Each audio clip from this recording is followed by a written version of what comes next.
the ingenuity that can happen is amazing. And the engagement with an audience, you can see real impact from podcasting efforts in a more intimate way and maybe even a bigger way. It shifts the conversation.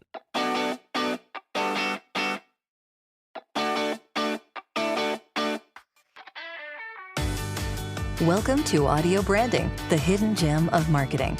I'm your host, Jody Krangle, and this podcast will discuss just how sound influences our behavior. I generally talk about this in the context of advertising and marketing, but there are other places this is important too. I really feel that it plays a much more important role in our lives than maybe we realize. So let's delve a little deeper. This is the first part of my interview with Carrie Caulfield Arick. My next guest is the founder of YaYa Podcasting, which empowers podcasters and podcasting professionals to create meaningful impact by providing production services, coaching, and training. She's the host of Just Podcasting, a seasonal show exploring podcasting life and culture, and co-host of Podcast Editors Mastermind for those in the business of podcast post-production. She's co-founder of the female podcast producers and editors community, Just Busters, which helps empower women in new media through networking, mentorship, advocacy, and monthly trainings. I'm super pleased to be talking with Carrie Caulfield Arick, and I know this discussion will have a lot of useful information in it, especially for those of you who already have or are starting a podcast of your own.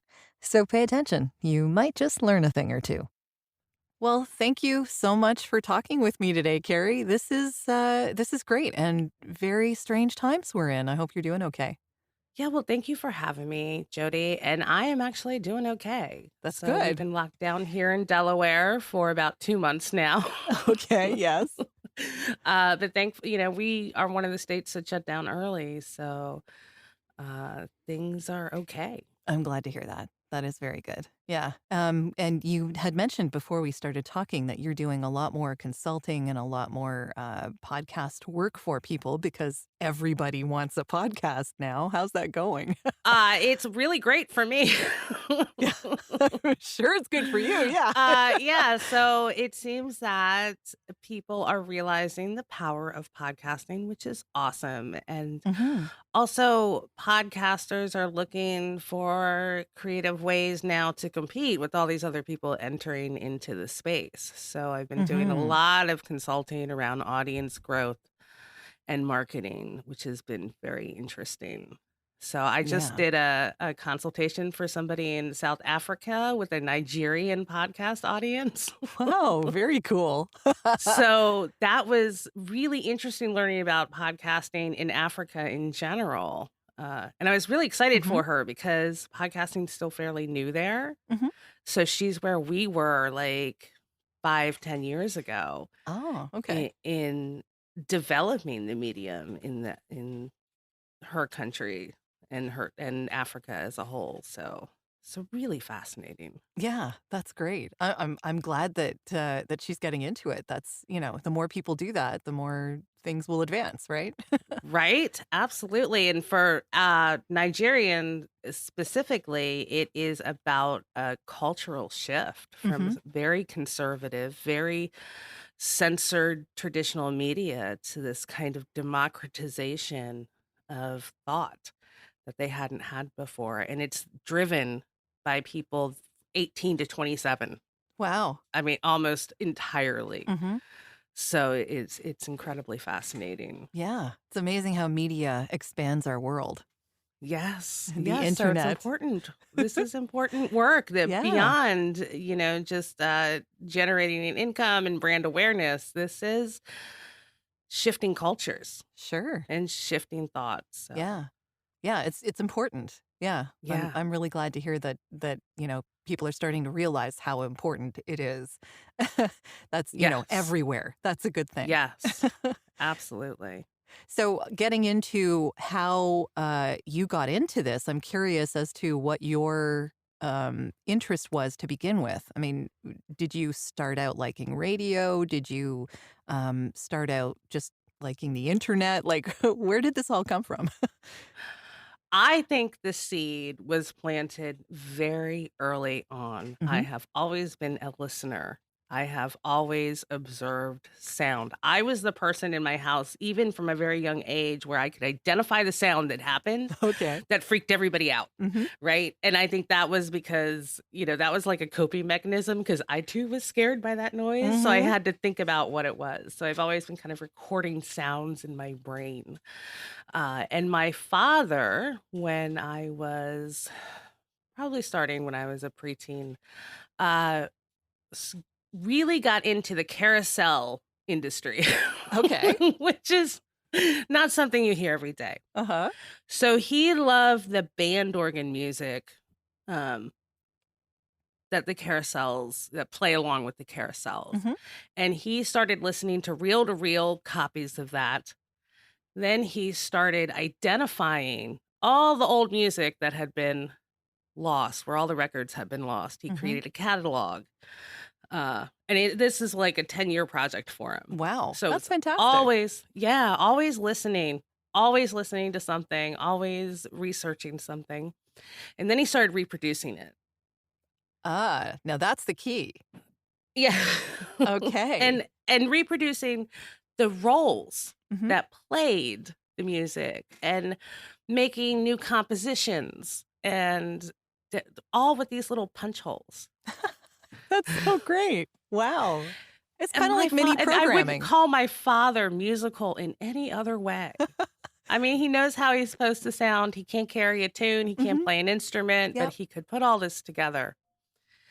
And it that also so I also ended up with a bunch of musical friends, Okay. right? Yeah. Mhm. Yeah. Like one of my best friends, his as a teenager, his weekend job was playing the pipe organ in the church. Okay.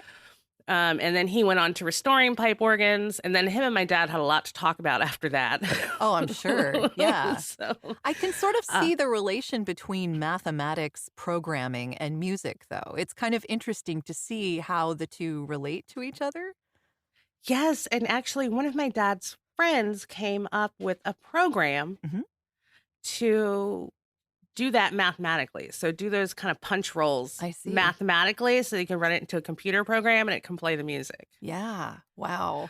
Yeah. So that is my long history with sound. And then, I grew up, moved out, Mhm. sound still played a big part in my life, but it wasn't what I was doing. Mhm. And I was one of those people who always had driveway moments in the car listening to NPR Oh, yes. too. Okay. Yeah. Yeah, of course. Sitting in the car, just waiting for it to finish because you don't wanna stop. Right. Yeah. Right. Yeah. And so with podcasting, when I found podcasting, I could take that inside. Yes. I started listening to podcasting probably in 2010. Mhm. And my favorite podcast was a scrapbook podcast because I was, How does that work? into so it was a podcast talking all about scrapbooking. Oh, okay. I guess there's Yeah. a topic for everything. There is, and that's what got me excited because I Uh-huh. could literally look up anything on iTunes and Yep. find a related podcast, but scrapbooking was my favorite. I listened every single week. Mhm. Um, and I was an avid scrapbooker, and then I started working in scrapbooking, doing product demonstrations, and I thought that was my life. I loved it. Um, but then the podcast retired. Mm. Right? The ladies who did it decided to do something else. And a friend had said to me, "Oh, Carrie, you should do a podcast." Mhm. And I said, "Okay." Because that's what we say. Right? Because Yeah. it seemed like a good idea at the time. I Yeah. could talk about scrapbooking until the cows came Uh-huh. home. My husband was probably tired of hearing about it. So why not, get behind the microphone and start a podcast? Well, Sure. I did so with 3 friends. Uh And I guess it came with a built-in audience, and I had even contacted the creator of the old podcast and said, "Hey, I'm gonna do this. I, hope we have your blessing," and we did. Mhm. Um, and it became wildly popular. That's fantastic. Yeah. Yeah. So I guess, However, I did everything myself. My co-host really just had to show up and help advertise it okay. and help find guests. Well, And that's how I you did the learn. rest. That's how you learn, right? Like, Right. Right. And yeah. so I spent about 6 months advertising the podcast too. So I Mm-hmm. don't want to say it was like entirely a built-in audience because I did Mm-hmm. put in the legwork, um, and just garnering interest in it. Sure. But I probably took a weekend to learn how to set it up. Yeah. Well, you learn the hard way often, right? Like you just Oh, do it yeah. and see if it works. And if it doesn't, you go back to the drawing board and you do it Right. again. Right. Yeah. Right. And I self-hosted the podcast, which meant I uploaded the files to Amazon, Mm-hmm. AWS, or S3, whatever it's called. Mm-hmm. And, at the beginning, I didn't pay anything for it. After a month, I got my first bill from Amazon. And Uh-oh. I said, maybe there's something to this whole podcast hosting thing. Was it a really huge bill? Did they scare you? Yes. Oh, okay. It was. That's a rude awakening. I mean, in one way, it's really good. And by then, we had a sponsor. Mm-hmm. So, I could pay it. However, I didn't want to. Mm. I I didn't don't want to blame pay you. it every month. I Yeah. didn't want to be surprised by anything. So I Sure. was like, like $100+ whenever, Mm-hmm. Yeah. or $20 a month. I think I'll go with $20 a month. Yeah. Because I can predict that, and That seems a bit more sustainable. Yeah. yeah. So I also did all the editing myself. Okay. Yeah. And that's a And good way to learn too. Oh yeah. And I was constantly asking, of course, we're recording from home. Mm-hmm. At the time we were just using like whatever headsets. Mm-hmm. Not real fancy. They worked out okay. However, there were always problems. And I was always trying to learn. I didn't want to know just how to fix that one particular problem. I wanted to know how to fix any type of problem Mm-hmm. that would occur that repeatedly, Yeah. right? And how specifically to do that. And it was very hard to find that information, but I Mhm. was tenacious, and I probably spent more time than most people would. And so that is really how I learned how to not just edit, but to engineer and learn about sound and everything that goes along with it. Mm-hmm. Yeah. It's a big, long So, process. yeah. And so that led, I ended up retiring the scrapbooking podcast, which I'm very proud because my co-hosts have gone on to create their own podcasts. Oh, good for them. Yeah. And where was I? I'm sorry. It's okay. I'm hearing the cat too. Gosh, That's he fine. is No, it's cute. Yeah. I know. Well, at this point, he's part of my brand. Yeah. No, it's fine. It's fine. This is real. This is real life, folks. It is real life. Hashtag quarantine. Yeah, exactly. It's all good. So you started a business of your own doing podcast consulting, right? And producing other podcasts. Right. How did that get started? So I had retired the old podcast. I took a break from all work. My son was having some issues. He's autistic. I Mhm. spent like 2 years working that out. Sure. Maybe less than 2 years working it out. But anyway, so that got worked out, and it was time for me to go back to work. But because I learned a lot of lessons from Mhm. podcasting, producing a successful podcast is a full-time job. Definitely. I wanted to find something that was flexible enough for me to be able to give my son attention, to be able to run to the school when I need to. Mhm. And I realized I was not going to find that in a traditional job. So I started freelancing on Upwork, doing graphic design, because that's, where I was coming from. That was my Sure. experience.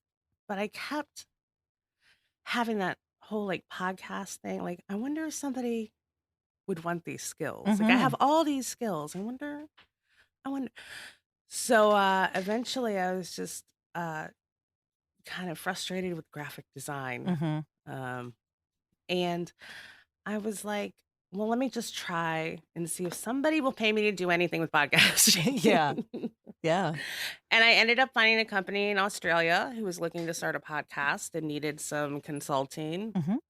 So I started working with them. I worked with them for about 6 months. And in the meantime, I had helped them hire an editor.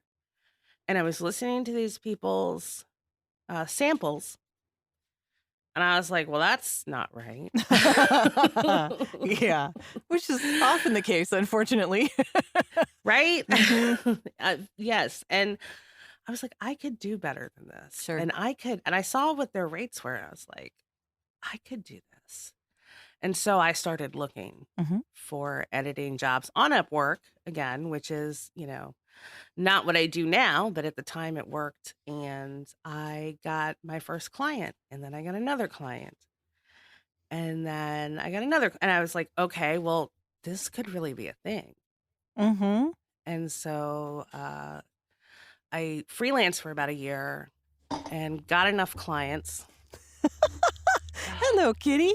Yeah, he's the worst. He does not know how to be anywhere. This is Obama. Oh, he's very And cute. thank you. He just does not know how to sit in my lap or anything or be in my arms. He's like, are we playing? Are we petting? He Yeah. doesn't know. So it got to the point where I sat down with a financial guy and we ran all the numbers. Mhm. And we modeled different ways that the business could grow, what we could offer.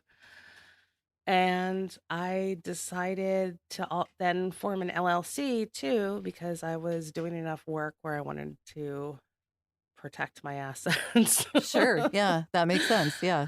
uh, and it just kind of took off from there. And I Mhm. couldn't shut up about it. And still to this day, I cannot shut up about it. That's So good. When you work for yourself, you kind of have to shout it from the rooftops because no one else is going to do it for you, right? right. And I'm Yeah. lucky that I just have that. I Mhm. just run with everything, and I have learned a lot over the way. So I started in 2017 Mhm. and have really learned a lot about business in general. Mhm. Um, and now I'm kind of now I have a team of 4. Mhm. One of him is my husband, who is always gracious and can Mhm. handle who can put up with mean boss lady. Uh-huh. Yeah. Is he the diplomatic one? Yeah. He's That's forced good. to be, really. That's really good. Yeah. Taking it on from there, what is it about podcasts that particularly appealed to you? What do you most love about them? The ingenuity that can happen is amazing. And the engagement with an audience. You can see real impact from podcasting efforts in a more intimate way and maybe even a bigger way. It shifts the conversation. That's interesting. Just like, Yeah. just like I said with the podcasting in Nigeria, Mhm. it shifts people's thoughts. I mean, you Mhm. just need to think about Tim Ferriss's 4-Hour Work Week Yes. to see this cultural shift around work and employment and what we do. Yeah. So that's powerful. You're not going to get that from a TV show. No, it's harder. And I mean, radio, when do we listen to radio? In our cars. In our cars. Guess what we're not doing right now? We're not in the car.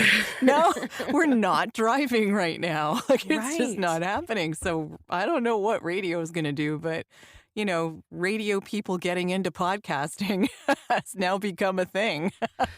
Yeah, and they're still trying to figure out what we've been practicing for years now. Yeah. They and shifting that corporate, because you have to shift the corporate culture Mm-hmm. to embrace this kind of squishy, avant-garde style of leadership, Yeah. essentially. Mhm. And that's not easy. It's hard to steer a big ship to the right or left. And when you're doing a podcast, how do you keep people interested in that podcast? I mean, niche audiences are already a thing. We already knew that. But, how do you keep people listening? Do you have a particular method for that, or have you seen it done really successfully in a particular case?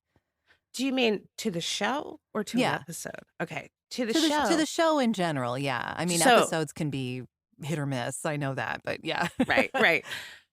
It's about having a really good sense of why you're Hmm. podcasting, what your mission is, what your conversation is, what you're driving forward, what you're leading with. Hmm. It all comes down to that foundation, and that not only uh, engages listeners, but it makes podcasting worth it for you, whether you're just a single person or a Fortune 500 company. Hmm. Yeah. So it is that mission driven effort that keeps people coming back, because that's what's resonating with them, right? Hmm. Yeah. That's what's on their mind. And they may move forward from that, and that's fine. I've read comments on Facebook and groups like She Podcasts about podcasters. And you find this in with podcasts who are dealing with a very specific, very heavy topic like pregnancy loss or infertility Hmm. or grief. At some point, your listener's not going to need you anymore because Yeah. you have done your job, right? And Exactly. but you will pick up other listeners Hmm. because unfortunately these things reoccur or Yeah. occur for other people, like it's universal. So Hmm. that is something that hosts have had to reconcile, though, because of course it sucks to lose a listener, Hmm. but you've done your job, right? So they don't need you anymore.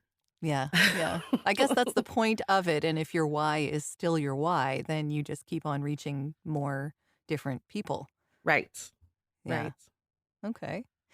So, how do you put together a podcast in particular? Do you like to use ads, intro, outros, particular music? Is there an audio branding portion to this kind of thing? Oh, absolutely. I think it's up to the particular podcast Hmm. to define what that is, but it So, should be consistent. yeah, do you help them discover what their emotional, you know, pull feel should be?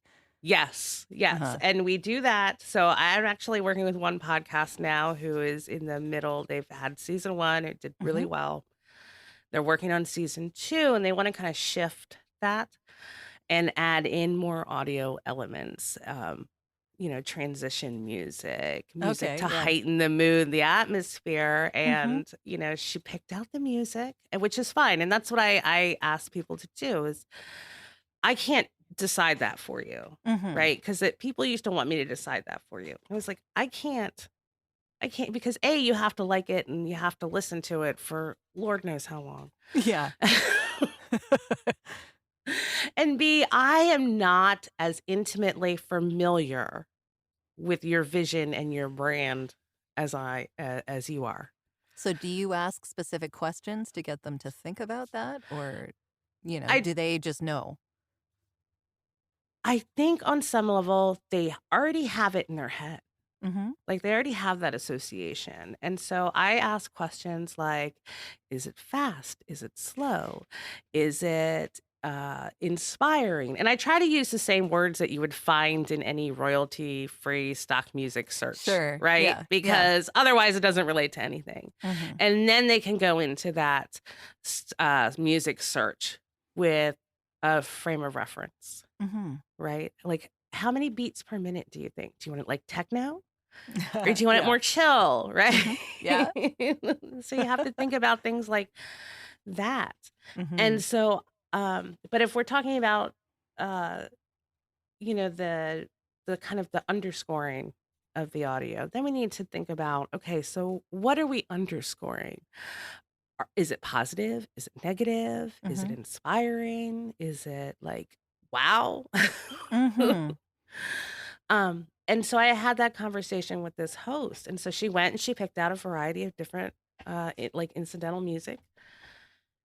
And then I asked her, well, how long should the music be under the dialogue? Hmm. And she had no clue. That's a good question. And actually, I'm curious as to your thoughts on this because I know that people put music under their intros and outros, and that's, accepted and expected. But how many people actually put music beneath their actual podcast? I mean, if it's just a talking podcast, does that distract from the actual message? Or like it just has to be low enough, or would you just not advise it at all? I think it depends. So I ran into one case where the host so this was really interesting and something I hadn't heard really done before. Mm-hmm. The host didn't do an interview with the guest. She had the guest read her own story, right? So the host came on the show, introduced the guest, said she would be Mm-hmm. reading her own story, and then came in on the end and kind of summed everything up. But in the middle, the guest was reading their own story, and she had music under all of that, and it worked really nicely. Yeah, I can see how that would work. Yeah. I mean, it's harder to have that in a discussion, I would imagine. Yes, there's the rep. So I think if you're having it in a discussion, you need to think more narrative style, more NPR. And so you can use the music to highlight little bits or transitions. Yes. And I think that we had decided that we were going to listen to how NPR's podcasts have done this. And I think maybe another one, How I Built This was something we threw out. So we're going to take a listen to see how other people do this. And I am a fan of borrowing. Okay. Yeah. Yeah. and I'm, and so we're both going to listen, but I'm going to critically listen and see exactly how they're using it, because I don't know the answer for sure. I kind of wish more podcasts use a little bit more something. Like, well, it's another way to keep the interest, right? Right? Yeah. Right. So I understand why they don't, because it's more work. Yeah, it's true. But if you have an editor and you're consulting with that editor and you're working it out between you two, and it's possible. I mean, I know my own podcast has evolved from the beginning. And I actually heard Katie Lohr, actually, who's another podcast consultant. She is here in Toronto. And she had something called Alpaca My Bags. That's their travel podcast, which is really, really clever. And she does a great job producing it. And one of the things I heard her do was to put a little snippet of a teaser from the person they were interviewing at the beginning, right before you heard the intro music or anything like that. And it just sort of like got you the idea of what the podcast was going to be about, that particular episode, and then it teased you into listening further, and then you got to the intro. And I really liked that aspect, so I incorporated it into my own. Yeah. I thought it was a cool idea.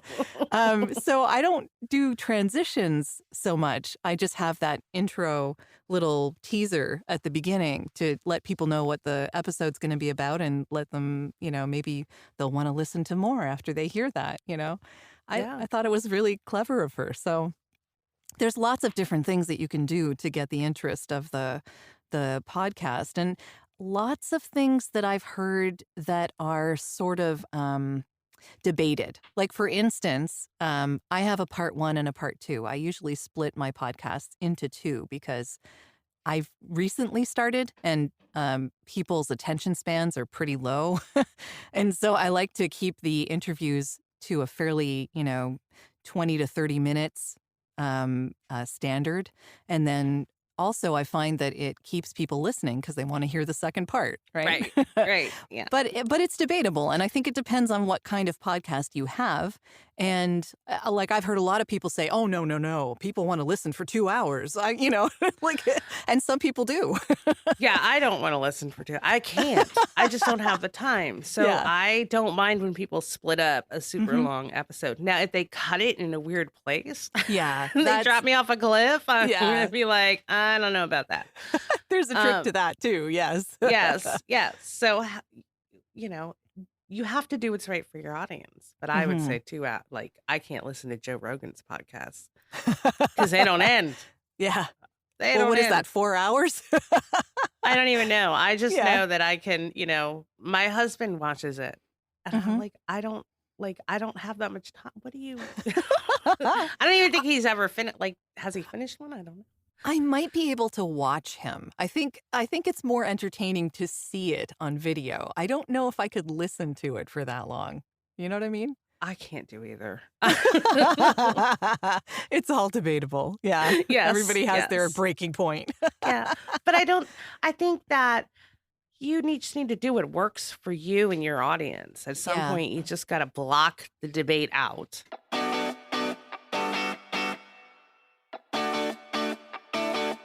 This has been part 1 of our interview. I hope you'll tune in next week for part 2. Well, that's the end of this episode. Thanks for listening. And if you like what you heard, please take a moment to give the podcast a review. It's greatly appreciated and super helpful. Until next time.